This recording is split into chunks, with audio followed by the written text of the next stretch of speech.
exemplificando. O que acontece geralmente na vida profissional das pessoas, né? Então, um dia a gente nasce, é bebê, né? No dia seguinte a gente já está no ensino médio e logo após a gente já é obrigado a definir uma profissão onde nós vamos ali apostar todas as fichas, né? Ainda muito jovem, etc. E aí o que acontece?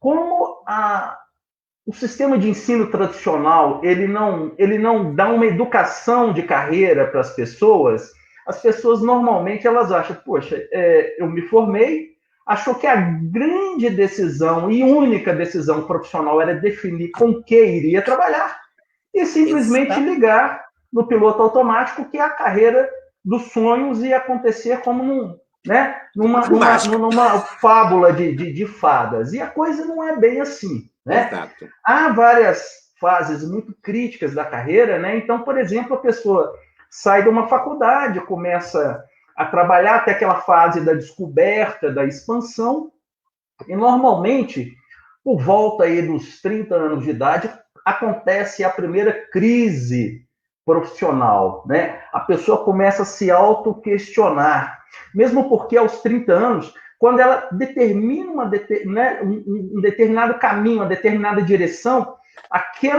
aquele rótulo que ele está criando, sou profissional disso, vai começando a se solidificar. Então, muitas vezes, a pessoa com 30 anos, ela começa a se questionar, olha, será que é isso mesmo que eu quero para a minha vida? Né? Só que, às vezes, ela não, né, como se diz, ela sabe o que ela não quer, mas ainda não sabe o que quer. Exato. Né? E aí, essa chamada, ela volta lá por torno dos 40 anos de idade. Que aí a pessoa também já tem um pouquinho mais de maturidade, autoconhecimento, quer se descobrir um pouco mais, e aí vem procurar a gente. Né? Isso que acontece. Exato. É muito interessante, só dando uma parte aqui, eu fiz um projeto de divulgação digital do meu livro sobre autoconhecimento profissional, e eu achei muito interessante o seguinte, o perfil de público que mais teve interesse no livro, segundo os dados fornecidos pela internet, é dos 18 aos 24 anos, que é o pessoal que está se descobrindo, há um certo interesse, e aí depois dos 25 aos 45 tem um hiato, dos 45 anos de idade para frente, aí as pessoas retomam o interesse nessa questão do autoconhecimento. Por quê? Geralmente, dos 25 aos 40, as pessoas estão correndo atrás de dinheiro, né? Basicamente falando, né? Que são as famosas algemas de ouro, né? Um bom plano de benefícios, uma boa faixa salarial, uma boa posição.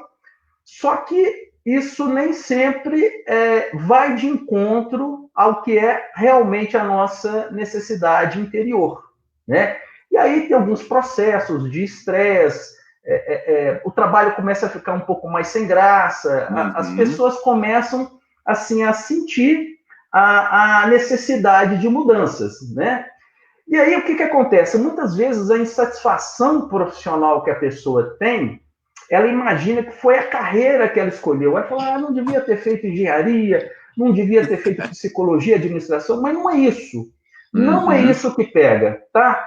A situação de insatisfação profissional, muitas vezes, ela ocorre pelo resultado prático das nossas carreiras, a forma que nós promulgamos as nossas carreiras. Então, as pessoas, por exemplo, elas não param para pensar, olha, pelo meu perfil, eu me sinto melhor trabalhando num ambiente mais agitado ou num ambiente mais estável? Né? Então, imagina uma pessoa que gosta de trabalhar num ambiente agitado, vai trabalhar numa biblioteca, né, que é um ambiente de silêncio, de reclusão, ou vice-versa, uma pessoa que gosta de trabalhar mais só, vai trabalhar, sei lá, num balcão de atendimento. Né? Então, as pessoas, olha, eu prefiro ser líder ou eu prefiro ser liderado? Eu prefiro trabalhar numa empresa que me dê uma grande infraestrutura, como uma multinacional que você falou, ou eu prefiro trabalhar numa empresa menor, onde eu tenho mais grau de autonomia?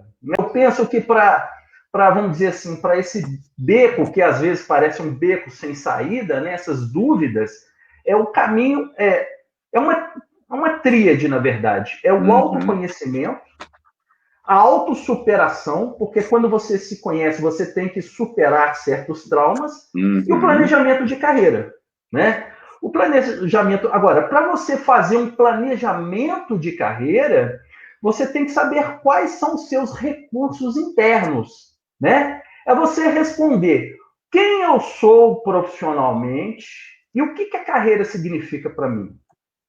Essa é a verdade, né? Porque às vezes a pessoa ela se preocupa muito em entender o mercado de atuação dela, quais são as competências que o mercado está exigindo, competências de ordem técnica, mas ela não entende a si própria.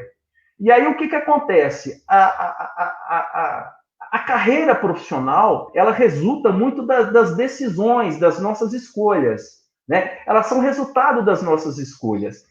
E aí o que acontece? Em determinados momentos, para você ter uma caminhada profissional saudável, implica também algumas recusas, né? Eu já tive propostas de trabalho que eu tinha as famosas algemas de ouro, que eram um salário bacana, um carro da empresa, computador, etc. Mas eu falei, olha, nesse momento da minha vida, serviu para mim numa outra época, confesso para você, mas nesse meu momento de vida não serve mais, né?